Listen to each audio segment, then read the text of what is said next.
this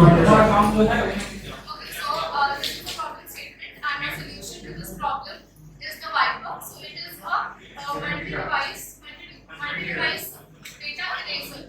It works by deleting data permanently and completely from your device. So the problem is, for example, if you're selling your phone or giving it to somebody else, what they usually do is they format our phones, right? But formatting doesn't delete the data completely.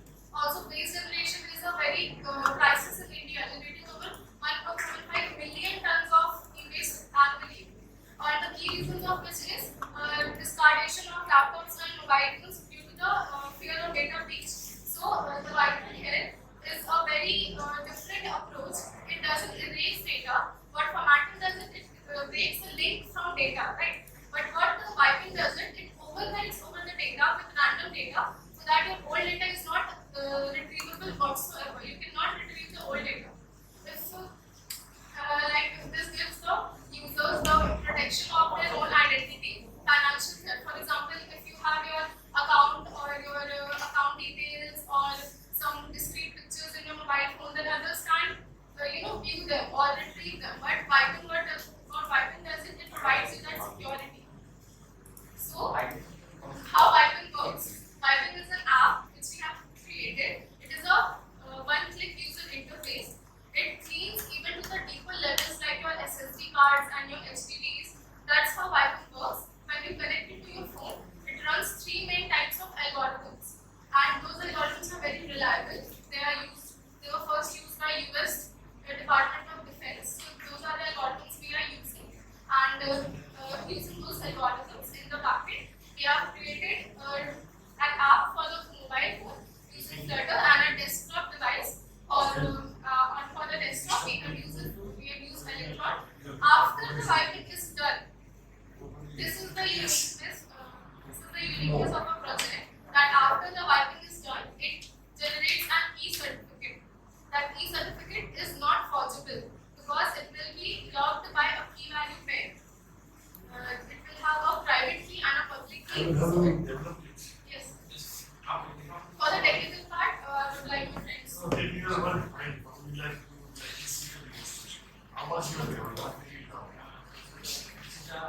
we are doing like so suppose all the connected devices and devices over here. One has four different options. Normal wiping and disconditional name, and these two are the main types of wiping. This override data after clicking on this, the data will overwritten multiple times, almost 23 times. And after it is done, certificate will be generated, right? Then it will reaches and this is cryptographic mathematics. Certificate digitally signed and cryptographic protected. So anyone with our publicly can verify that we have generated a certificate, and also you can upload it here.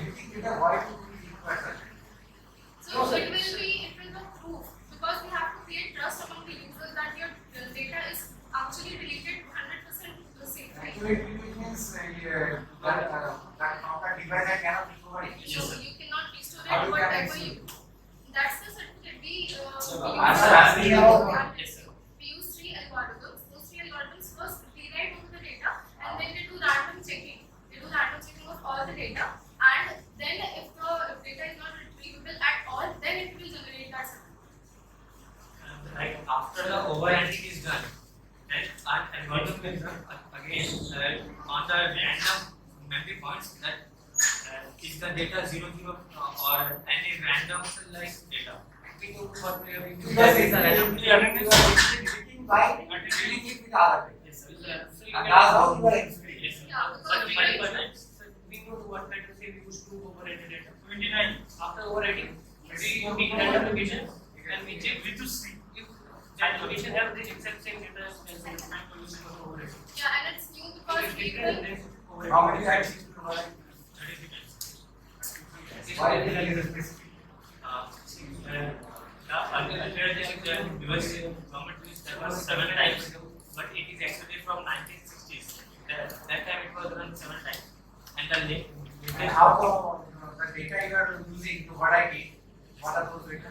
and the garbage data. Basically, The the artist data. How do you make sure that those data also do not have any pattern? See, what you are asking, you are just deleting by filling it. I can understand. But if you need to also make sure that that data do not exhibit any pattern. Anyhow, if I can able to pattern, I can recreate that data that has been used to put DB, and I can also restore back that data. So that's why we're using the check back method, which randomly checks everything. And if it detects any pattern or even if it's retrievable, it does that again and again using different garbage data. Whatever, you know, again and again, but data, whatever data you are creating, if you are creating using a pseudo-random code that exhibits a pattern. Another side In a computer, you have to exhibit pattern. And you know, believe that in your computer, we cannot completely create a random data. That is the one of the limitations. Yes, sir, but That is why we use pseudo-random. Why pseudo-random? Because it can be repeated. In Excel, whatever the software you use, the RAND. In Excel we have RAND. So that is not completely random. There are alternatives also. I will tell you that what you are doing, that you will see the sequence. You bring the sequence, you bring the sensor you have on your marble pattern sensor. You can randomly get out 90% random variation. Because heat is randomly derived based on uses of your machine. So that thing also done. But if by algorithmically you can getting the random data, that mask and mask have it. there is a future scope for that also. We But have again, yes, sir, we idea is very old, very old. Once upon a time, when we had a huge time, that time what we used to do, we used to build movies with our pen drives. It's to complicate it. But those movies also, if I anyhow know what image I use to delete that, I can drag it. I put analysis.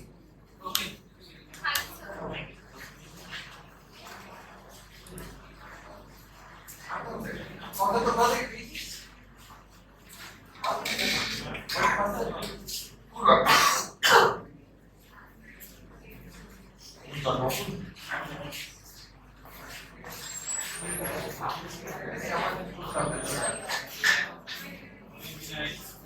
Start for us. Good evening, judges. My name is Tamanna Ranjan. Directly not